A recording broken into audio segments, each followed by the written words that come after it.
तो वो हमारे पास क्या कर रही है, ट्रेवल कर रही है। ये बात हमने यहाँ पर सीखी और समझी।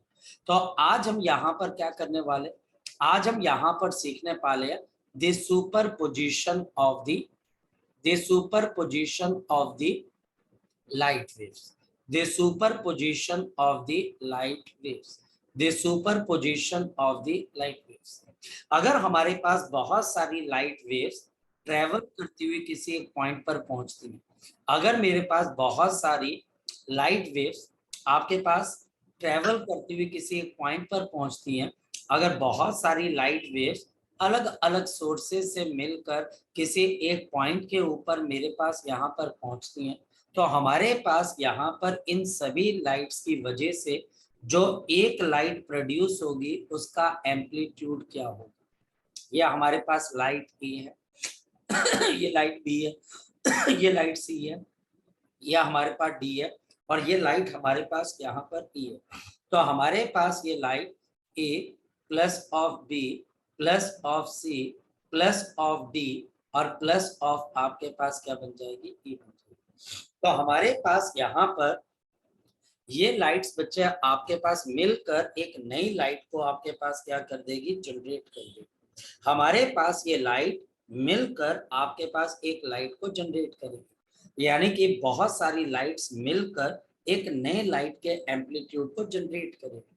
तो सबसे पहले बच्चे हम समझते हैं लाइट के वेव के बारे में कुछ सिंपल सी चीजें, फिर हम सुपरपोजिशन पे आते हैं। हमारे पास लाइट वेव जब ट्रेवल करती है तो इसका आपके पास एम्पलीट्यूड होता है, ये देखिए ऐसे। ये हमारे पास लाइट वेव का आपके लिए क्रेस्ट आ जाएगा, और ये लाइट वेव का मेरे पास क्या आ जाएगा, ट्रफ आ जाएगा। ये आप सब जानते हैं कि ये हमारे पास एक क्रेस्ट आ गया और दूसरा मेरे पास यहाँ पर क्या आ गया, ट्रफ आ गया। So we have crest, we have trough. मेरे पास एक क्रेस्ट है और मेरे पास एक ट्रफ है, मेरे पास एक क्रेस्ट है, मेरे पास यहाँ पर एक ट्रफ है, और हमारे पास एक क्रेस्ट और एक ट्रफ मिलकर आपके पास क्या बनाते हैं, wavelength of the light. This becomes the wavelength of the wave. हमारे पास इसी चीज को वन साइकिल भी बोलते हैं, अगर आपको याद हो। This is also one cycle of the wave. एक साइकिल का मतलब एक क्रेस्ट और एक ट्रफ। हमारे पास इसमें ये वेव अगर जीरो पे शुरू होकर टी पे खत्म होती है, तो हमारे पास यहाँ पर हमारे पास आ जाती है frequency of the light wave. तो frequency of the light wave किसके बराबर है, inverse of the time wave. तो फ्रीक्वेंसी ऑफ लाइट वेव किसके बराबर है, inverse of the time wave, inverse of the time wave, inverse of the time wave. जहां पे टाइम पीरियड एक साइकिल का कंडक्ट होने का टाइम, एक साइकिल जिस टाइम के अंदर आपके पास अकर होती है उसको आप एक टाइम पीरियड बोलते हो, और उसके इनवर्स को आप फ्रीक्वेंसी बोल देते हो। हम किसी भी वेव को रिप्रेजेंट करते हैं with the help of equation y is equal to a sine of मेरे पास यहाँ पर ओमेगा टी। जहां पर बच्चा हमारे पास a क्या चीज बन जाती है, a आपके पास इस वेव का एम्पलीट्यूड है, और आपके पास a यहाँ पर एम्पलीट्यूड है। किसी दूसरे वेव की वेवलेंथ अलग हो सकती है, फ्रीक्वेंसी अलग हो सकती है, टाइम पीरियड अलग हो सकता है, और आपका एम्पलीट्यूड भी अलग हो सकता है। यानी अलग अलग वेव्स की अपनी अपनी कैरेक्टरिस्टिक हो सकती है, ये वेव की कैरेक्टरिस्टिक के अंदर आता है। अब हमारे पास एम्पलीट्यूड किसका है, वेव का या पार्टिकल का है, तो आंसर है पार्टिकल का। वो पार्टिकल जो मीडियम में प्रेजेंट है, जब उसके पास वेव आती है तो ये पार्टिकल क्या कर जाता है, ये पार्टिकल हमारे पास एक एम्पलीट्यूड को गेन कर जाता है। ये बेसिकली एक पार्टिकल है। वेव क्या है, डिस्टर्बेंस ही तो है जो एक जगह से दूसरी जगह पे ट्रेवल कर रही है, लेकिन एक्चुअल में जो वेव को कैरी कर रहा है, जो वेव को शो कर रहा है, वो कौन है बच्चे, मीडियम का एक पार्टिकल, जो अपनी मेन पोजीशन से थोड़ा ऊपर जाकर या नीचे आकर बताता है कि मेरे थ्रू एक वेव ने ट्रेवल किया। तो ये एम्पलीट्यूड वेव की है, तो आंसर है हाँ, लेकिन ये डिस्प्लेसमेंट किसकी है, पार्टिकल की फ्रॉम द मेन पोजीशन। तो हमारे पास ये आपका एम्पलीट्यूड ए बच्चे आपके पास आ जाता है। अब देखते हैं प्रिंसिपल ऑफ सुपरपोजिशन क्या कहते हैं। According to this principle, according to this principle, according to this principle, अगर हम इस प्रिंसिपल की बात करें बच्चे, principle, if two or more waves, if the two or more waves, अगर दो या दो से ज्यादा waves arrive, पहुंचती हैं बच्चे आपके पास, arrives at a single point, arrive at a single point, ये हमारे पास सिंगल पॉइंट के ऊपर पहुंच जाती है, arrive at a single point, ये बच्चा हमारे पास सिंगल टाइम पॉइंट पर पहुंच जाती है। अगर दो या फिर बच्चे हमारे पास दो से ज्यादा वेव किसी सिंगल पॉइंट के ऊपर अराइव कर जाते हैं, यह हमारे पास किसी सिंगल पॉइंट के ऊपर आकर पहुंच गई, अराइव कर गई, फिर क्या हुआ बच्चे हमारे पास, दे नेट, जो ध्यान से समझना, दे नेट एम्पलीट्यूड, जो नेट एम्पलीट्यूड होगा, दे नेट एम्पलीट्यूड या फिर रिजल्टेंट एम्पलीट्यूड, या फिर जो रिजल्टेंट एम्पलीट्यूड होगा of the wave, of the resulting wave, of the resulting wave, of the resulting wave is the vector sum of, is the vector sum of, this is the vector sum of all the amplitude, all the amplitude arriving at that point, all the amplitudes, all the amplitudes arriving at that point, arriving at that point, at that point, arriving at that point। अब समझो बच्चे ये कहना क्या चाह रहा है, ये हमको ये कहना चाह रहा है कि अगर मेरे पास कहीं पर भी किसी सिस्टम के अंदर बहुत सारी आपके पास यहाँ पर वेव्स प्रेजेंट है और वो वेव्स मिलकर किसी एक पॉइंट के ऊपर अराइव कर जाती है, ये सभी मिलकर बच्चा हमारे पास किसी एक पॉइंट के ऊपर क्या कर जाती है, अराइव कर जाती है। मेरे पास ये सारी की सारी वेव्स मिलकर आपके पास एक पॉइंट के ऊपर आकर अराइव कर जाती, मिल गई हमारे पास यहाँ पर पहुंच गई, तो हमारे पास अगर सभी वेव्स आपस में मिक्स हो रही हैं, ऐड हो रही हैं, तो जो नई वेव बनी उसका एम्पलीट्यूड क्या होगा, तो हमारे पास उसका एम्पलीट्यूड सभी वेव्स का रिजल्टेंट होगा। फिर समझो, वो सभी वेव्स का आपके पास क्या होगा, रिजल्टेंट होगा। फिर समझिए, वो सभी वेव्स का हमारे पास क्या हो जाएगा, रिजल्टेंट हो जाएगा। बच्चा कहता है सर इसका मतलब क्या होगा, मैं समझा, हमारे पास इसका मतलब ये हो गया कि अगर मेरे पास यहाँ पर ये एक वेव है जो यहाँ पहुंच गई इस पॉइंट पर, मेरे पास यहाँ पर ये दूसरी कोई वेव है जो आपके पास पहुंच रही है इस पॉइंट पर, मेरे पास यहाँ पर ऐसी कोई तीसरी वेव है जो आपके पास पहुंच रही है इस पॉइंट के ऊपर। ये तीन वेव्स हैं, वेव नंबर 1, वेव नंबर 2 और बच्चा हमारे पास वेव नंबर 3। ये तीनों वेव्स बच्चा हमारे पास जब इस पॉइंट के ऊपर पहुंचती है, इस पर्टिकुलर पॉइंट के ऊपर, जब ये तीनों वेव्स मिलकर बच्चा हमारे पास इस पर्टिकुलर पॉइंट पर पहुंचती है, तो आपके पास यहाँ पर जो वेव बनेगी उसका एम्पलीट्यूड क्या होगा, वो इन तीनों वेव्स का एम्पलीट्यूड का वेक्टर सम होगा। तो हमारे पास यहाँ पर अगर मैं आपको बोलूं रिजल्टेंट एम्पलीट्यूड किसके बराबर होगा, तो हमारे पास आ जाएगा A1 plus of A2 plus of मेरे पास यहाँ पर क्या आ गया A3। तो मेरे पास क्या आ गया A1, दूसरा A2 और तीसरा मेरे पास क्या आ गया A3। अब प्रॉब्लम नंबर 1, बच्चे को लगता है कि एम्पलीट्यूड डायरेक्ट ऐड कर देना, नहीं, हम कभी भी वेव के एम्पलीट्यूड को डायरेक्ट ऐड नहीं कर रहे, हम यहाँ पर इनके एम्पलीट्यूड की वेक्टर एडिशन कर रहे।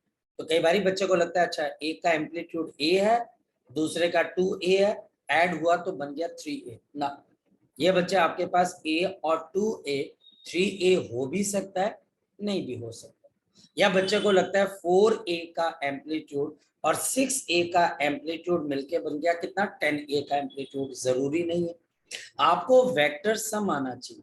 यहाँ पर दोनों वेव्स के एम्पलीट्यूड या तीनों वेव्स के एम्पलीट्यूड वेक्टर्स हैं, और आप वेक्टर्स को डायरेक्टली कभी ऐड नहीं करते, आप उन दोनों वेक्टर्स के बीच का एंगल देखते हो और फिर बच्चे हम उनका वेक्टर एडिशन करते हो। तो इस गलती में मत रहना कि मैं दो मुझे वेव्स मिली और मैंने डायरेक्ट उनकी एडिशन कर दी। मैं डायरेक्ट एल्जेब्रिक एडिशन नहीं कर सकता, मुझे इनकी कौन सी एडिशन करनी पड़ेगी, वेक्टर एडिशन। मुझे इन दोनों के, इन सबके बच्चे कौन सी एडिशन करनी पड़ेगी, आपके पास वेक्टर एडिशन करके देखनी पड़ेगी। चलते हैं आगे की तरफ। तो ये बच्चा हमारे पास यहाँ पर रिजल्टेंट आपके पास इसका एम्पलीट्यूड आ गया। तो ये बच्चा हमारे पास इसका रिजल्टेंट आपके पास क्या आ गया, एम्पलीट्यूड आ गया। ये हमारे पास यहाँ पर इसका रिजल्टेंट क्या आ गया बच्चे, एम्पलीट्यूड। मैं समझाता हूँ कैसे। सपोज कि मेरे पास अगर यहाँ पर कोई वेक्टर है P, समझना बच्चे, और मेरे पास यहाँ पर एक वेक्टर आ गया Q। मेरे पास दो वेक्टर्स हैं, आपके पास एक वेक्टर है P और एक वेक्टर है Q, और इनके बीच का एंगल है थीटा। अब कोई बच्चा बता सकता है इनका रिजल्टेंट क्या होगा। ये वेक्टर है मेरे पास P और ये वेक्टर है आपके पास Q, इन दोनों का रिजल्टेंट आपके पास क्या होगा। तो हमारे पास इन दोनों का रिजल्टेंट आपके पास ये हो जाएगा, हमारे पास इन दोनों का रिजल्टेंट ये हो जाएगा R। और ये रिजल्टेंट कैसे दिया जाता है, अब जिसको पता है वो निकाल लेगा, जिसको नहीं पता थोड़ा सा कंफ्यूज हो जाएगा। So under root of P का स्क्वायर प्लस ऑफ Q का square plus of 2PQ multiplied by cos of theta. So under root of P का स्क्वायर प्लस ऑफ Q का square plus of 2PQ into cos of theta. So under root of P का square plus of Q का square plus of 2PQ into cos of theta. ये हमारे पास इन दोनों का क्या बन गया, रिजल्टेंट बन गया। यहाँ पर दो वेक्टर्स हैं और ये हमारे पास एंगल थीटा पे ऐड हो गए। ऐसे ही हमारे पास जो दो वेव्स होती हैं वो कैसे बच्चे आपके पास ऐड होती हैं, जरा चेक करते हैं। तो हमारे पास सबसे पहले हमें इक्वेशन ऑफ वेव समझ में आनी चाहिए। सो +1 हमें कहती है कि इक्वेशन ऑफ वेव कैसे दी जाती है, ये हम +1 से डायरेक्ट रिजल्ट को उठा रहे हैं। y is equal to a, हमारे पास sine of omega into t, जहां पर y बच्चे हमारे पास क्या, the y is the instantaneous displacement। ये इंस्टेंटेनियस हमारे पास क्या आ गई, डिस्प्लेसमेंट। आपके पास a क्या है, एम्पलीट्यूड ऑफ द वेव। तो हमारे पास a क्या चीज है, amplitude of the wave, the amplitude of the wave. मेरे पास ओमेगा टी क्या चीज है, ओमेगा टी क्या चीज है मेरे पास, तो ओमेगा टी बच्चे हमारे पास है फेज। तो ओमेगा टी मेरे पास क्या चीज है, दिस इज द फेज। ये बच्चा हमारे पास यहाँ पर इसका फेज आ गया। तो हमारे पास किसी भी इक्वेशन के पास ये कुल मिलाकर आपके पास तीन चीजें होती हैं, आपका इंस्टेंटेनियस डिस्प्लेसमेंट कितना है, आपका एम्पलीट्यूड कितना है, और आपका फेज कितना है। और दो वेव्स के ये तीनों चीजें अलग अलग हो सकती हैं, एम्पलीट्यूड अलग हो सकता है, फेज अलग हो सकता है, या इंस्टेंटेनियस वैल्यू भी अलग अलग हो सकती है। यानी कि हमारे पास दो डिफरेंट वेव्स को हम फेज से भी चेंज कर सकते हो, एम्पलीट्यूड से भी, और बच्चे वाई से भी। अब मैं आपको एक जर्नल सी पिक्चर की बात बता रहा हूँ। Now we have a general picture. अगर मेरे पास यहाँ पर कोई वेव है, y1 is equal to a1 sine of omega t, और मेरे पास यहाँ पर दूसरी वेव है y2 is equal to a2 sine of omega t plus of 5। अब ध्यान से समझो बच्चे, हमारे पास a1 amplitude omega t phase, a2 amplitude omega t plus of 5, ये भी बच्चे आपके पास फेज। लेकिन एक बात बताओ, इस फेज में और आपके पास इस फेज में कितने का फर्क है। अगर मैं आपको बोलूं ये दोनों वेव्स हैं, लेकिन दोनों वेव सेम नहीं है, एक ओमेगा टी है, एक ओमेगा टी प्लस ऑफ 5। यहाँ पर बच्चे हमारे पास जो 5 होगा ये दोनों वेव्स के बीच का क्या आ जाएगा? ये बच्चा हमारे पास दोनों वेव्स के बीच का क्या आ जाएगा? We have the phase difference. ये हमारे पास इन दोनों वेव्स के बीच का क्या आ जाएगा? Phase difference. ये बच्चा हमारे पास दोनों वेव्स के बीच का क्या आ जाएगा? Phase difference. फेज डिफरेंस का मतलब ये है कि हमारे पास ये दोनों वेव्स जब ट्रेवल कर रही है, इनके बीच में एक एंगल मेंटेन रहेगा, उसको हम फेज डिफरेंस बोलते हैं। ये एंगल इन दोनों के बीच में आपके पास मेंटेन रहेगा, और इसको बच्चे हम यहाँ पर क्या बोलते हैं? Phase difference. And this will be used for vector addition. और हम इसको बच्चे यहाँ पर वेक्टर एडिशन के लिए यूज करते हैं। कैसे, मैं समझा। यहाँ पर अगर मैं आपको बोलूं रिजल्टेंट एम्पलीट्यूड, यानी इन दोनों वेव्स का रिजल्टेंट एम्पलीट्यूड किसके बराबर होगा? तो हमारे पास इन दोनों वेव्स का रिजल्टेंट एम्पलीट्यूड किसके बराबर है? This is given by under root of हमारे पास a1 का स्क्वायर प्लस ऑफ a2 का square plus of 2a1 a1 a2 into बच्चा हमारे पास cos ऑफ, तो a1 का स्क्वायर प्लस a2 का square plus 2a1 a2 cos of, ये रिजल्टेंट एम्पलीट्यूड। अगर मान लिया जाए इन दोनों की इंटेंसिटी I1 और I2, तो रिजल्टेंट इंटेंसिटी ये हमारे पास किसके बराबर होगी? तो हमारे पास रिजल्टेंट इंटेंसिटी किसके बराबर हो जाएगी? अंडर रूट ऑफ मेरे पास I1 का स्क्वायर प्लस ऑफ I2 का स्क्वायर एंड 2 आपके पास, एक मिनट यहाँ पर स्क्वायर हट जाएगा, मैं गलती से रूट लगा दिया क्योंकि इसका रूट हट जाता है। So this is I1, I am sorry for that, plus of I2 plus of 2 under root I1 into I2 into cos of 5। अब बच्चा बोलता है सर ये कॉस ऑफ 5 में 5 कैसे पता लगेगा? ये 5 या तो टीचर हमें प्रोवाइड करेगा या मुझे किसी तरीके से ढूंढना पड़ेगा कि दोनों वेव्स के बीच में हमारे पास क्या फेज डिफरेंस हो सकता है। क्वेश्चन मुश्किल से लेके क्वेश्चन आसान भी हैं, क्वेश्चन ट्रिकी से लेके सिंपल फॉर्मूला बेस्ड भी।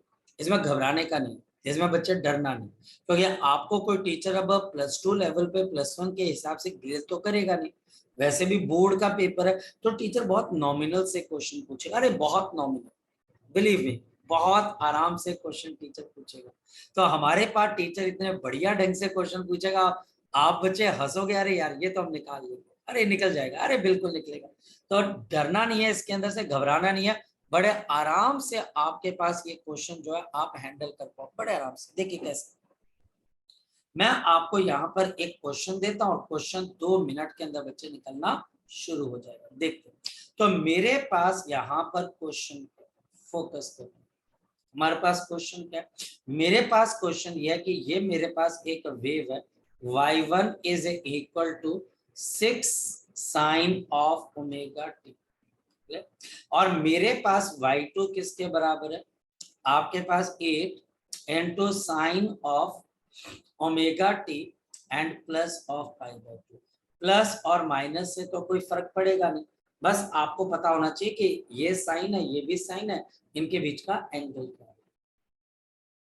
अब बच्चा हमारे पास टीचर क्या बोलता है? Find the amplitude of, find the amplitude of resulting wave, find the amplitude of the resulting wave. यानी कि जो रिजल्टिंग वेव बच्चा हमारे पास बन रही है, इसका एम्पलीट्यूड हमारे पास किसके बराबर हो? बहुत इजी है बच्चे, हमारे पास इसका सॉल्यूशन परनीत 1 मिनट का। देखिए कैसे, हमारे को रिजल्टिंग एम्पलीट्यूड बताना, अंडर रूट ऑफ आपके पास क्या आ जाएगा? 6 का स्क्वायर प्लस ऑफ 8 का square plus of 2 into 6 into 8 multiplied by मेरे पास यहाँ पर कॉस ऑफ π/2 मल्टीप्लाइड बाय बच्चे हमारे पास यहाँ पर कॉस ऑफ π/2। cos π/2 मेरे पास होता है 90, तो ये चला जाएगा, and the amplitude will be equal to under root of मेरे पास 36 प्लस ऑफ 64 प्लस ऑफ 0, क्योंकि ये 0 हो जाएगा।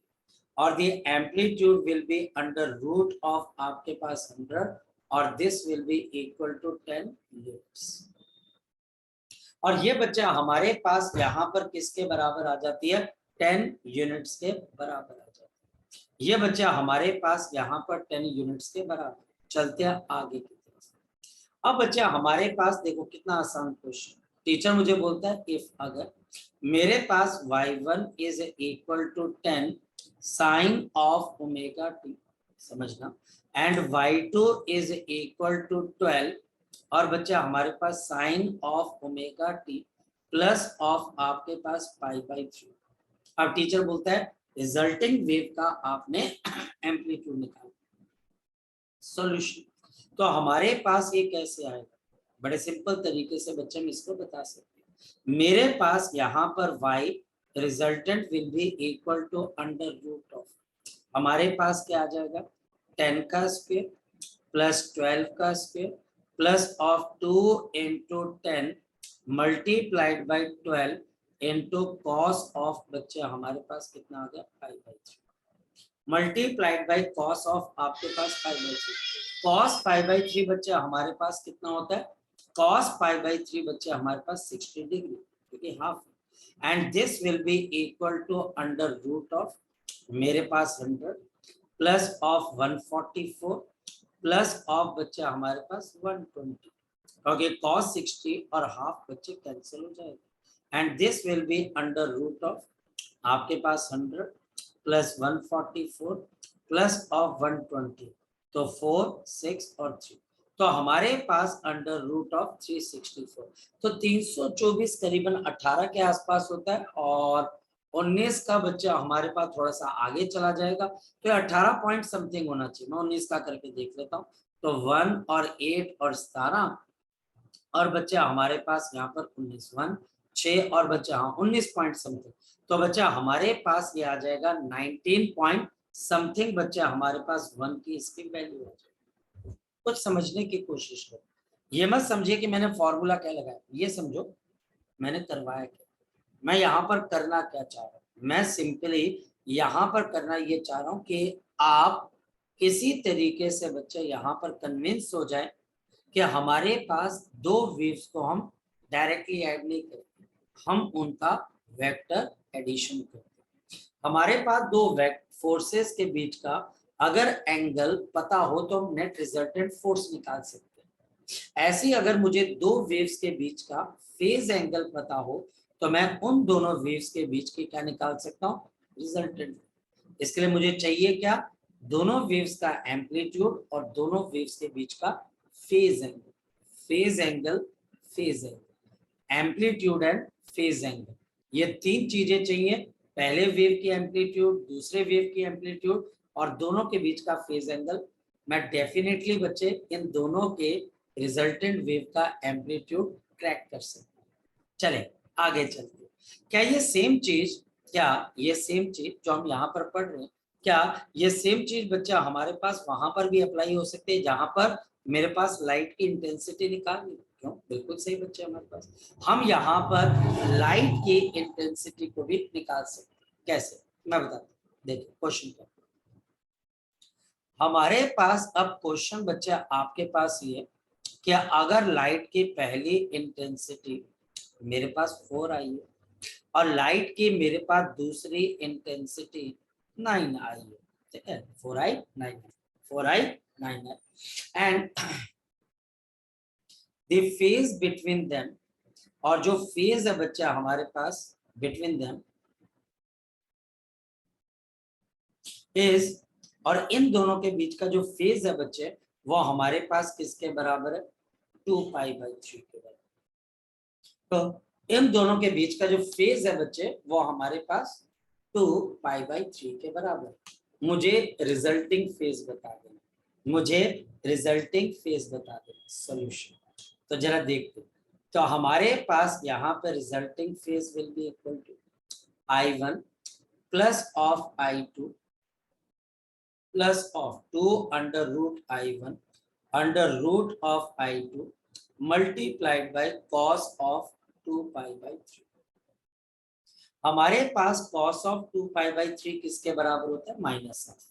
तो this is 4i plus of 9i plus of 2 under root of 4i under root of 9i into बच्चा हमारे पास minus of, into बच्चा हमारे पास यहाँ पर माइनस ऑफ।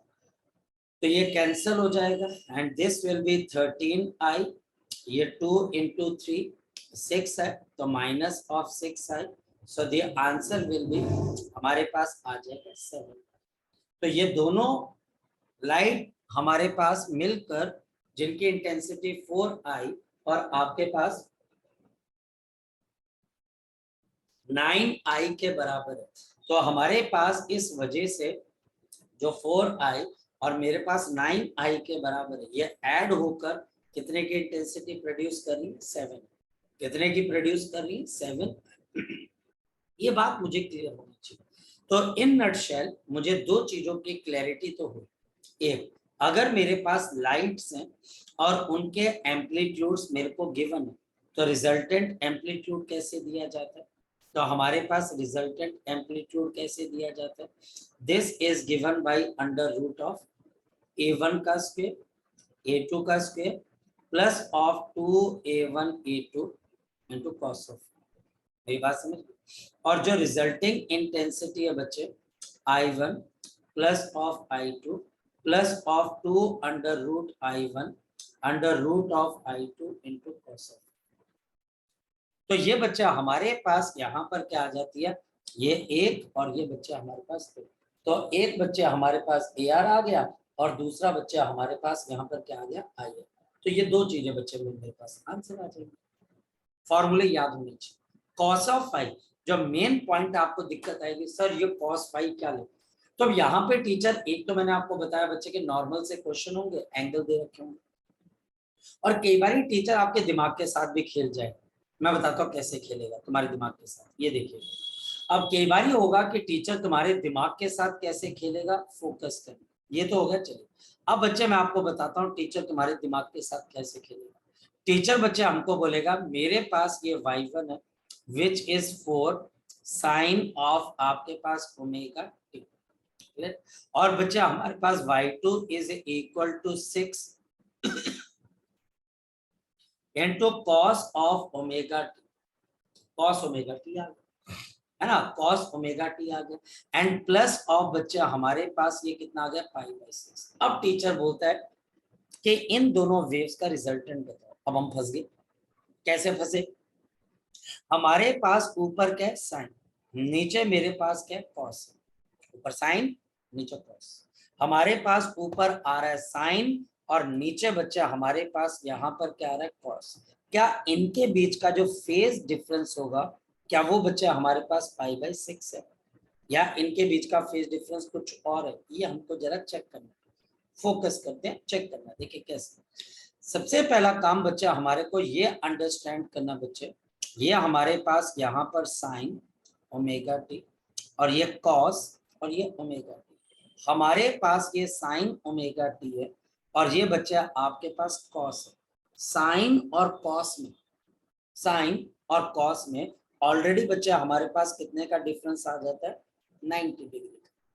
तो पहले से साइन और कॉस 90 पे डिफर करते हैं और प्लस ऑफ π/6 भी आ गया। तो यहाँ पर आपके पास जो टोटल फेज डिफरेंस आएगा वो किसके बराबर आएगा? तो हमारे पास एक तो आ गया बच्चे π/2 क्योंकि ये साइन ये कॉस, प्लस ऑफ बच्चा हमारे पास यहाँ पर π/6। होप सो तो मेरी बात को समझ पा रही है। यहाँ पर आपको समझना है बच्चे, साइन और दूसरा कॉस, अगर टीचर साइन और दूसरा कॉस दे रहा बच्चा हमारे पास तो साइन और कॉस में ऑलरेडी एक फेज डिफरेंस होता है, ऑलरेडी पहले से, और प्लस ऑफ बच्चा हमारे पास π/6 है। इसका एलसीएम हमारे पास कितने के बराबर आ गया? 6 के बराबर। और बच्चा हमारे पास यहाँ पर कितना आ गया? 3 पाई प्लस ऑफ बच्चा हमारे पास 5। सॉल्व करोगे तो कितना आ जाएगा? 4π/6 या फिर बच्चा हमारे पास ये आ जाएगा 2π/3 के बराबर, या फिर मेरे पास बच्चे 2π/3 के बराबर। सोल्यूशन, अगर हम इसको सॉल्व करने की कोशिश करें तो मेरे पास यहाँ पर क्या आ जाएगा, अंडर रूट ऑफ, फोकस करो, तो मेरे पास आ गया 4 का स्क्वायर प्लस ऑफ 6 का square plus 2 into 4 into 6 multiplied by cos of, अब मेरे पास आ गया 2π/3, समझो। और cos ऑफ 2π/3 कितने के बराबर होता है बच्चे हमारे पास, -½ तो under root of 16 plus of बच्चे 36 -24। अब ये क्यों किया, क्योंकि ये आपके पास 2 है एंड दिस इज -½ मेरी बात समझिए, ये आपके पास और ये -½ अब मेरे पास यहाँ पर अंडर रूट ऑफ कितना आ जाएगा, ये बच्चे 52 माइनस ऑफ 24, तो आपके पास अंडर रूट ऑफ 8 और आपके पास यहाँ पर आ जाएगा 1, तो हमारे पास यहाँ पर 28, तो आपके पास यहाँ पर क्या आ गया, इसके एम्पलीट्यूड की वैल्यू अप्रोक्सीमेटली 5 पॉइंट समथिंग, तो अप्रोक्सीमेटली बच्चे 5.3 के आसपास, तो ये समझना बच्चे होप सो, तो मेरी बात को समझ पा रहे हैं। मैं अभी बिल्कुल आगे नहीं बढ़ा, मैं आज आपके दिमाग में पहले तो ये बात फिट करूं कि वेव्स ऐड कैसे होती है भाई, ऐसा ना हो कि आगे बढ़ते रहो आगे, अरे सर वेव ऐड कैसे होती है, अरे सर वेव ऐड कैसे होती है, सर वेव ऐड कैसे होती है, अरे वेव ऐड कैसे होती है, बाय वेक्टर एडिशन, जैसे वेक्टर एडिशन है, एंगल क्या लेंगे, दोनों के बीच का फेज डिफरेंस, तो हम दोनों के बीच का फेज डिफरेंस लेंगे, फेज डिफरेंस लेंगे और कुछ नहीं। क्लियर होगी बात, आगे चले बच्चे हमारे पास, ये मेरे पास कहानी का पहला पार्ट है, वेव्स को ऐड कैसे किया। कहानी का नेक्स्ट पार्ट क्या हो सकता है, कहानी का नेक्स्ट पार्ट है बच्चा हमारे पास इस बात को अंडरस्टैंड करना कि वेव्स के बीच में ये फाई आया कहां से। सो हमारे पास यहाँ पर सबसे पहले तो बच्चे मिस्ट्री ऑफ फाई को जरा देखे तो सही, ये फाई है क्या चीज, ये मिस्ट्री ऑफ फाई है क्या चीज, मैं समझाता हूँ बच्चे, फोकस करें, थोड़ा कोशिश करना मेरे साथ बच्चे समझने की, क्योंकि ये बच्चा हमारे पास +2 का टॉपिक ही नहीं है, पहली तो बात ये +1 का टॉपिक है, पहली तो बात बच्चा हमारे पास ये +1 का टॉपिक है, इसलिए थोड़ा सा जल्दी भी करना है और जल्दी भी समझना, दोनों चीज। मिस्ट्री ऑफ फायर, हमारे पास नेचर के अंदर जो आपके पास वेव ट्रेवल करती है, ये वेव बच्चे स्पेस के अंदर कुछ इस तरीके से आपके पास ट्रेवल करती है, ये देखिए ये वेव बच्चा हमारे पास स्पेस के अंदर कुछ इस तरीके से ट्रेवल करती है, ये एंगल मेरे पास 0 डिग्री होता है, ये एंगल मेरे पास 90 डिग्री राइट, और मेरे पास यहाँ पर ये आपके पास जिसको हम बोल सकते हैं बच्चे आपके पास पाई, एंड ये बच्चा हमको भी पता है आपके पास this is the 3π/2 and this is 2π, hope so ये बातें आपको पता है, होप सो बच्चे आपको ये सारी बातें पता हो कि ऐसे ऐसे एंगल्स हमारे पास वेरी करते हैं। अब ध्यान से समझिए, ये वेव बच्चे हमारे पास t इज इक्वल टू 0 पे चलनी शुरू हुई, और जब वेव यहाँ पर पहुंचती है बच्चा हमारे पास तो टाइम कितना बीत जाता है, λ/t/4, और बच्चा हमारे पास डिस्टेंस कितना कवर कर चुकी होती है वेव, λ/4। अब इसी टाइम पर कोई दूसरी वेव स्टार्ट होती है, मेरी बात को ध्यान से सुनिए, जब ये वेव बच्चा हमारे पास यहाँ पहुंच चुकी है, यहाँ पर जब ये वेव यहाँ पहुंच चुकी है, यहाँ पर इस जगह पे लाल रंग वाले पे, और अब बच्चा हमारे पास कोई वेव स्टार्ट होती है यहीं से, यहाँ से बच्चा आपके पास स्टार्ट होती है, वो भी ऐसे ही चलेगा, लेकिन ये वेव कब शुरू हुई बच्चे, जब टाइम की वैल्यू कितने के बराबर थी, t/4, यानी इन दोनों वेव्स के बीच में हमारे पास क्या क्रिएट हो गया, एक फेज डिफरेंस, और ये फेज डिफरेंस कितने का हो गया बच्चे बताओ, शाबाश, ये फेज डिफरेंस बच्चा हमारे पास हो गया π/2। ये अगर तुम्हें समझ में आ गई बात, सारी कहानी समझ में आ जाएगी, और ये फेज डिफरेंस बच्चा हमारे पास कितने का हो जाएगा, π/2, मेरी बात को समझ पा रहे, ये फेज डिफरेंस बच्चा हमारे पास कितने का हो जाएगा, π/2, फिर समझो क्यों, ऐसा क्यों, क्योंकि जब दूसरी वेव शुरू हुई तो आपकी पहली वेव यहाँ पहुंच चुकी थी, तो इस वेव का एंगल अभी 90 डिग्री और इसका एंगल कितने के बराबर है, 0, ये 5, ये फेज डिफरेंस है, और दूसरी वेव कुछ आगे भी जा चुकी है और टाइम भी बीत चुका है, तो जितनी वेव बच्चा आगे चली गई है उसमें कितने का फर्क आ चुका है बच्चा आपके पास, λ/4 का, तो हमारे पास यहाँ पर एक और कॉन्सेप्ट होता है जो +1 में करवाया जाता है, and that concept is known as to be the concept of the path difference. That concept is known as to be the concept of the path difference. तो हमारे पास यहाँ पर phi की वैल्यू π/2 है और आपके पास पाथ डिफरेंस डेल्टा x, ये बच्चा आपके पास कैसे दिया जाता है? दिस इज गिवन बाय, ये बच्चा हमारे पास कैसे दिया जाता है? बड़े सिंपल तरीके से दिया जाता है, phi/2π मल्टीप्लाइड बाय लैम्डा। जहां पर लैम्डा बच्चे आपके पास वेव की वेवलेंथ, तो हमारे पास पाथ डिफरेंस कितना है? λ/4 का, ये समझो बच्चे। यानी कि जब आप λ/4 को π/2 से रिलेट कर सकते हो, देखते हैं बच्चे। सो लैम्डा डिवाइडेड बाय 4, यहाँ पर बच्चा हमारे पास λ/4 इज इक्वल टू 5 अपॉन बच्चा हमारे पास 2π इनटू लैम्डा। तो हमारे पास ये कैंसिल होके 2 कैंसिल कैंसिल, तो आपके पास 5 की वैल्यू आपके पास कितने के बराबर आ रही है? π/2, जो बिल्कुल सच है। ये बच्चा हमारे पास बिल्कुल सच है। यानी एक वेव जब दूसरी वेव के मुकाबले थोड़ा आगे चली जाती है, थोड़ा बच्चे ज्यादा डिस्टेंस कवर कर रही है, तो उनके बीच में एक फेज डिफरेंस क्रिएट हो जाता है और बाद में यही फेज डिफरेंस यूज करके हम दो वेव्स को आपस में क्या कर रहे हैं? ऐड कर। मेरी बात को समझने की कोशिश करो। दो चीज, या तो एक वेव हमारे पास दूसरी वेव के मुकाबले बहुत पहले चल चुकी है या एक पहले से एक डिस्टेंस कवर कर चुकी है ना, और हमारे पास जो दूसरी वेव है अभी उसने वो डिस्टेंस कवर करना, अभी वो शुरू हुई है, तो इन दोनों वेव्स के बीच में एक पाथ डिफरेंस है, तो एक फेज डिफरेंस है, या फेज डिफरेंस है तो पाथ डिफरेंस है। तो कहानी का मतलब बच्चे हमारे पास ये निकल कर आता है कि हमारे पास दो वेव्स के बीच में फेज डिफरेंस कैसे है, क्योंकि एक वेव बहुत पहले चल चुकी है t इज इक्वल टू 0 पे, और एक वेव चल रही है जब t की वैल्यू कितने के बराबर है? t/4। तो दोनों के बीच में एक फेज डिफरेंस है बच्चे फाई का, ये हमारे पास फेज डिफरेंस है फाई का, और आपके पास पाथ डिफरेंस है, और कितने का पाथ डिफरेंस है? डेल्टा x का। और सारी प्रॉब्लम, सारा वेव ऑप्टिक्स इसी फेज डिफरेंस पे और इसी पाथ डिफरेंस पे टिका हो। पूरा चैप्टर, आपका पूरा चैप्टर इन्हीं दो पॉइंट्स के ऊपर टिका हो। देखिए कैसे, मैं समझाता हूँ। मेरे पास यहाँ पर एक क्वेश्चन आया, देखिए क्वेश्चन, इफ अगर बच्चा हमारे पास light of equal intensities, if the light of equal intensities are added up, ये बच्चा हमारे पास ऐड हो रही है, added up at the phase या फिर पाथ डिफरेंस, फेज डिफरेंस अभी छोड़ देते हैं, at the path difference of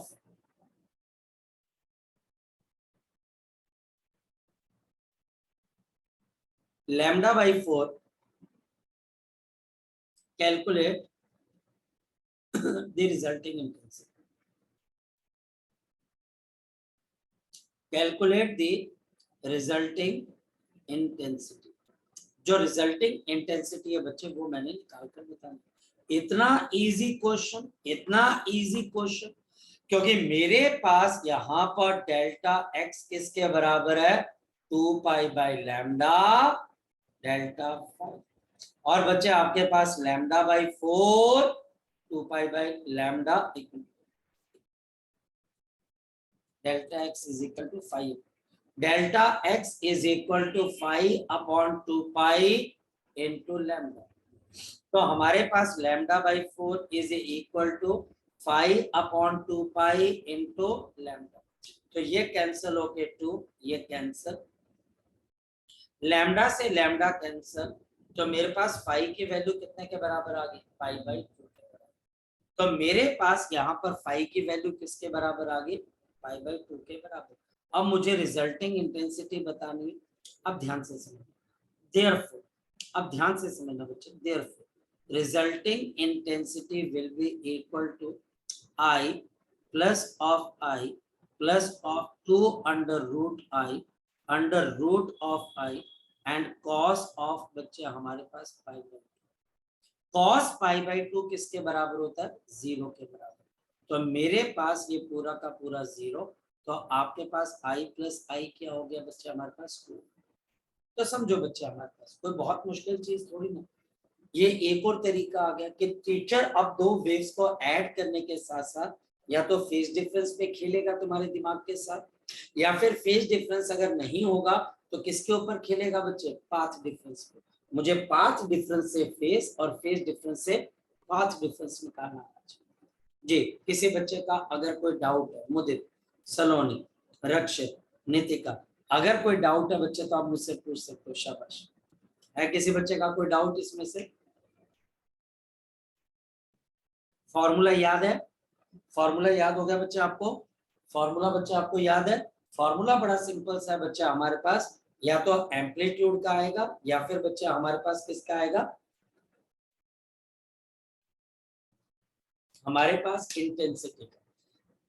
या तो बच्चा हमारे पास इसका आएगा या फिर बच्चा हमारे पास इंटेंसिटी का।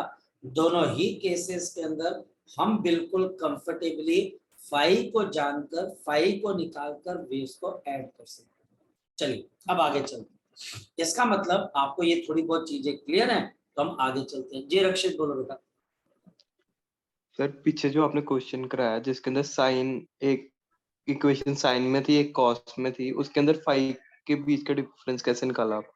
क्योंकि बच्चे साइन और कॉस, साइन और कॉस ऑलरेडी बच्चे, अगर मैं तुझे बोलूं sine of 90 plus minus theta क्या होता है, जल्दी बोल। कॉस। इसका मतलब दोनों के बीच में ऑलरेडी कितने का फर्क होता है बच्चे आपके पास? 90। 90 और प्लस 5/6 पहले से दे रखा है, तो दोनों को आपस में क्या हो जाएंगे, ऐड हो जाएंगे। इसका मतलब ये दोनों आपस में क्या हो जाएंगे, ऐड हो जाएंगे ऐसे। क्योंकि तभी तो आपको करवाया ना कि कल को फंस ना जाओ। अगर साइन हाँ और जी सर। साइन दे रखा होता कोई दिक्कत नहीं थी। क्योंकि अगर आप इससे पिछला क्वेश्चन देखें तो हमारे पास था क्या, यहाँ पर बच्चा हमारे पास पिछला देख लेते हैं। हमारे पास ये दोनों क्या थे बच्चे आपके पास, बता, ये भी साइन था और ये भी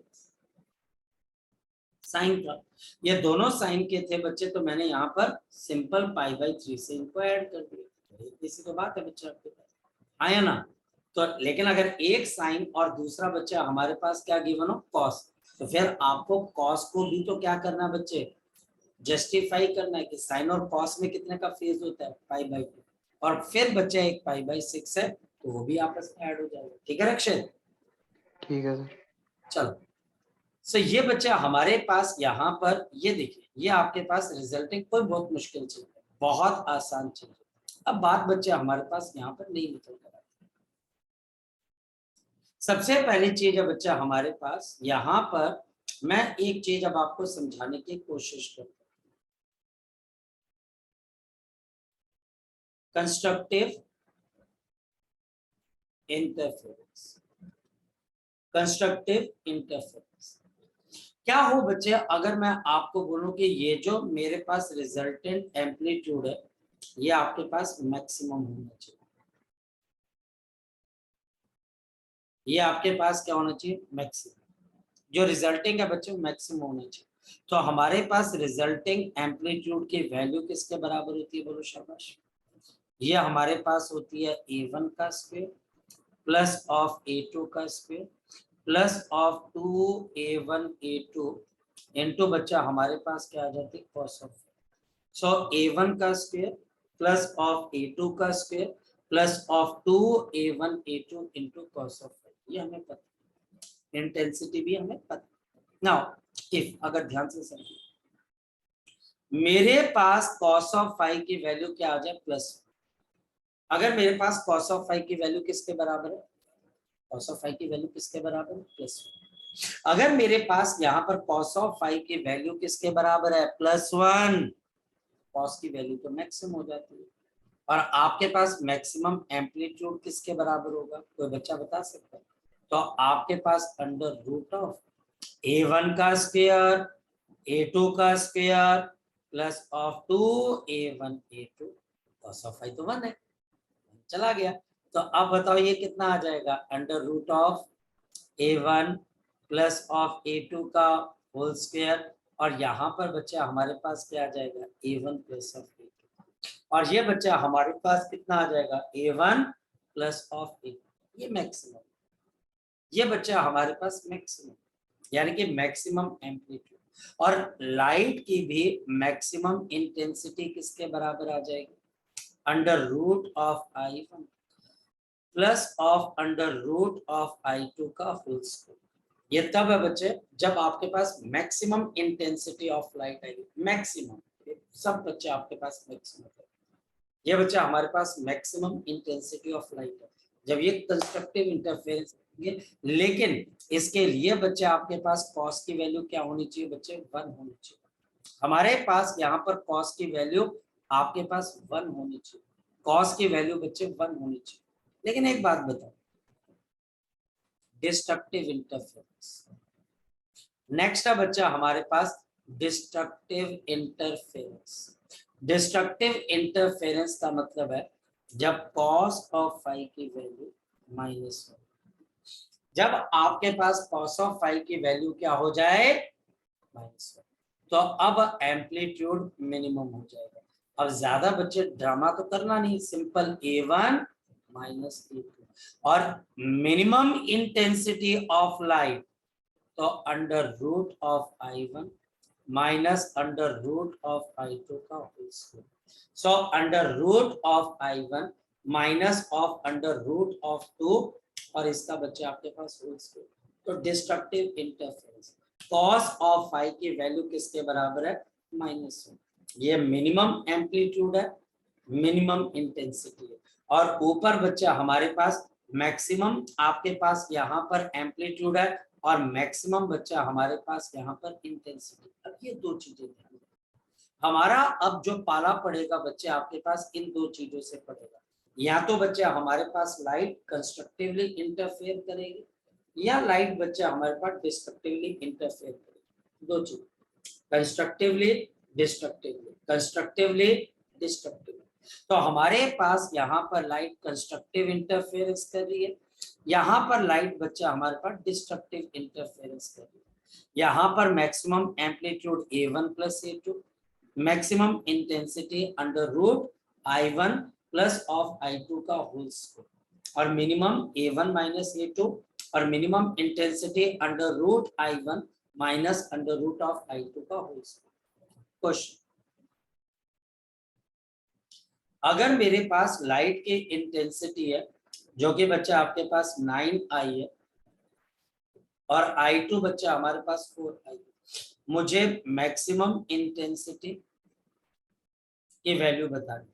सो under root of 9I plus under root of 4I का whole square, under root NI plus under root of 4I का होल स्क्वायर, और this will be equal to 3I under root I, 3 under root of I, 3 under root of I plus of 2 under root of I का whole square. तो मेरे पास यहाँ पर 5 का I आपके पास अंडर रूट ऑफ I का होल स्क्वायर और this will be equal to 25 और ये बच्चा हमारे पास कितनी आ जाएगी, 25। ये मैक्सिमम इंटेंसिटी, और अगर मिनिमम निकालनी हो तो वो भी निकल जाएगी। तो आपके पास यहाँ पर मिनिमम इंटेंसिटी किसके बराबर है, so under root of 9I minus under root of 4I का रूट स्क्वायर। और हमारे पास इसकी वैल्यू अब देख ही सकते हैं बच्चे, 3 - 2, तो आपके पास यहाँ पर देखिए ऐसे क्वेश्चन आने बच्चे, रक्षित, नीतिका, सलोनी, मुदित, स्तुति, ऐसे सिंपल टुच्चू से क्वेश्चन आने बच्चे, बिल्कुल ऐसे ही। मगर आपको या तो टीचर बोलेगा ये मैंने आपको इंटेंसिटी दे दी, मैक्सिमम इंटेंसिटी निकाल लो, मिनिमम इंटेंसिटी निकाल लो। जैसे मेरे पास एक क्वेश्चन और भी आ सकते हैं, ये आपको हंसी आएगी ये क्वेश्चन देख के ना कि अच्छा ऐसा भी क्वेश्चन हो सकता है। देखो कैसा क्वेश्चन, टीचर मुझे बोलता है कि अगर I1 बाई I2 की रेशियो मेरे पास 25I डिवाइडेड बाई 9I के बराबर, तो मुझे मैक्सिमम तो मिनिमम की रेशियो निकाल कर, तो कैसे बताओगे, तो under root of 25I minus under root of plus of under root NI का square. Under root of 25i minus under root of 9i का होल स्क्वायर। तो ऊपर बच्चा हमारे पास कितना आ जाएगा 8 का स्क्वायर है ना, 5 + 3 रूट निकल जाएगा, 8 का स्क्वायर 64, नीचे 5 - 3 तो 2 का स्क्वायर, तो 5 - 3 2, 2 का स्क्वायर 2 का स्क्वायर 4। तो बताओ कितनी रेशियो आ जाएगी बच्चे 16 रेशियो। लो जी क्वेश्चन सॉल्व। स्तुति है कोई क्वेश्चन करने वाला है ना, कुछ क्वेश्चन नहीं है, सिर्फ आपको चीजें याद करनी है। ठीक है चलिए बच्चे अभी के लिए हम इतना करते हैं, बाकी चीजें बच्चे अब हम नेक्स्ट टाइम डिस्कस करेंगे, और अगर कोई डाउट हो तो मुझे बता दो।